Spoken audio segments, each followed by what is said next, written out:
Shalom. Call hello, Yahweh Shalom Shai, Basham Rakakwadash. Double honors unto the apostles and the elders. Salutations to all my fellow laborers, doing this work in truth and sincerity, risking their lives and their freedom to do so now more so than ever. To the scattered elect that are scattered around the four corners of the earth, that be like unto the speckled bird, the Israelite foreigners, and to the Akwath that are listening and learning to you, I say Shalom.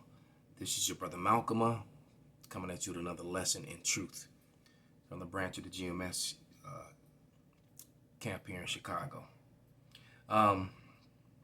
This is 2 Thessalonians 2 and 1, and it reads, "Now we beseech you, brethren, by the coming of Yahushua HaMashiach, and by our gathering together, that ye shall not be soon shaken in mind or troubled, neither by spirit, nor by word, nor by letter from us, as the day of Hamashiach is at hand.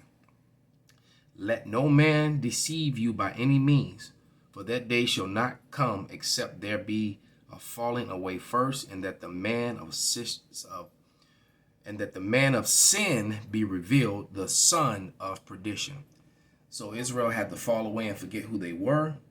And then after that, the man of sin would be revealed. And that man of sin is Esau, Edom, the so-called white man and woman. Let me read another scripture. And then the story that you see on the screen will explain itself. This is 2 Chronicles 33 and 67. And even though this is referring to wicked Israelites following after the heathen ways, those heathen ways are still practiced here in America. All right, symbolism. This is 2 Chronicles 33, and I'm gonna start at verse 6.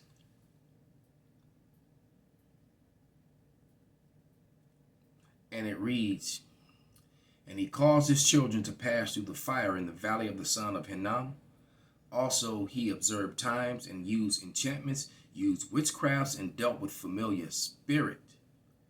And with wizards he wrought much evil in the sight of Yahweh to provoke him to anger. And he set a carved image of an idol, which he made in the house of power." Man, this was a bold son of a gun. "In which God had said to David and to Solomon his son, in this house and in Jerusalem, which I have chosen before all tribes of Israel, I will put my name forever." And so you have our leaders that follow after the ways of Esau, Edom. But nevertheless, don't get it twisted. These ways continue through Esau, Edom in America to this day.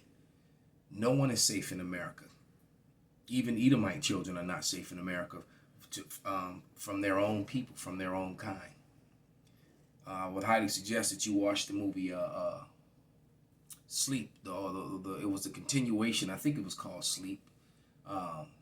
It was the continuation to The Shining. All right.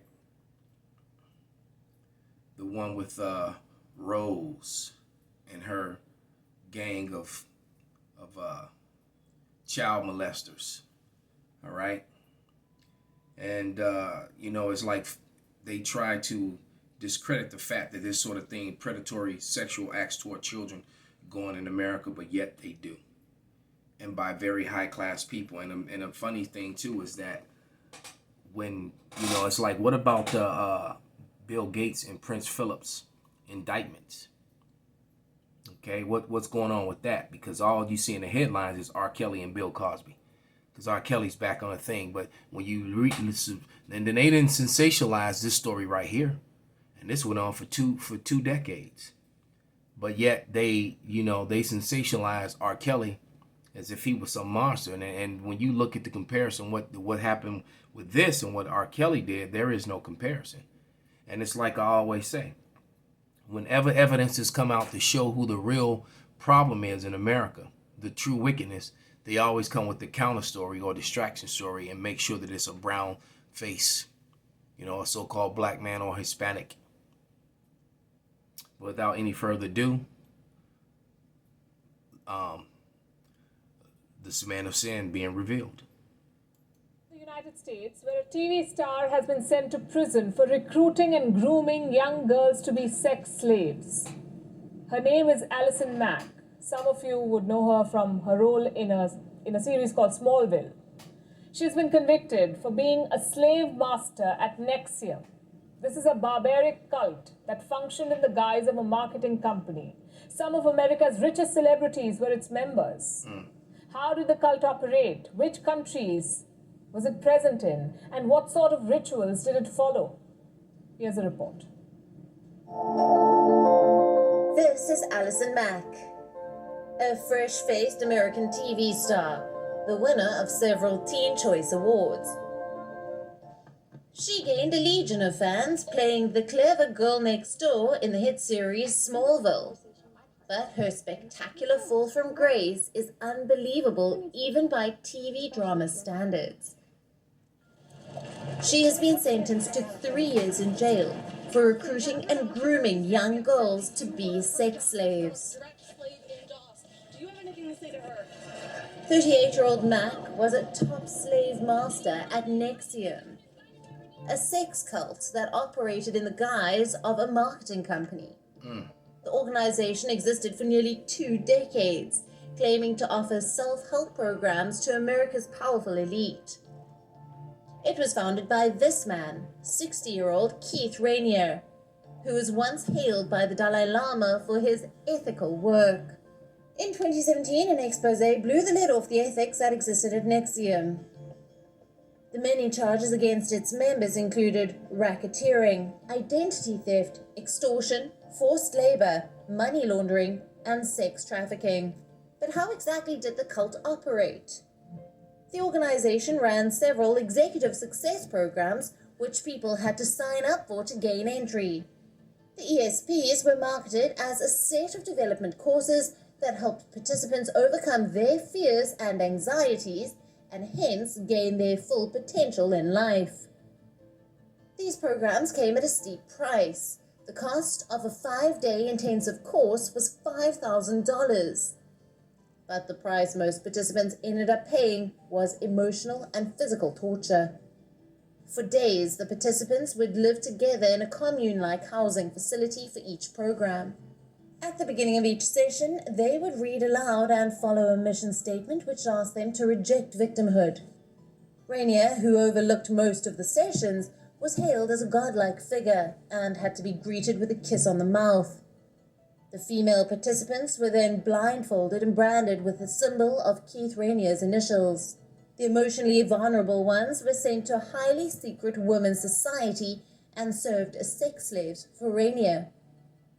They were punished with starvation if they refused, subjected to abuse and extortion if they threatened to leave. This barbaric cult functioned like this for 2 decades without being caught. Between 1998 and 2018, over 16,000 people completed courses at its centers in the US, Canada, and Mexico.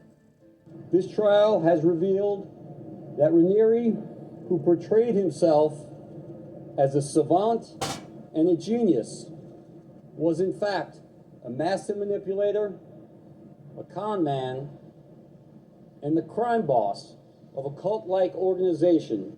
Most of its top members have now been convicted for getting teenagers caught in this cult. The conviction of Allison Mack is the most high-profile yet. She has called it a horrific chapter of her life and expressed remorse at her actions. But one of her victims says she doesn't feel any remorse from her. She's a monster and a sociopath, and she has created so much harm for me, her victims, and so many people involved. And I do pray that one day she can see the light, but I don't think that was today. Bureau Report, WION, World is One. All the fake crying and tears. She's only sorry that she got caught, not for what she did.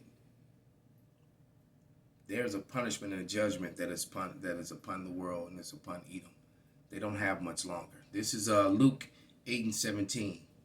For nothing is secret that shall not be made manifest, neither anything hid that shall not be made known and come abroad.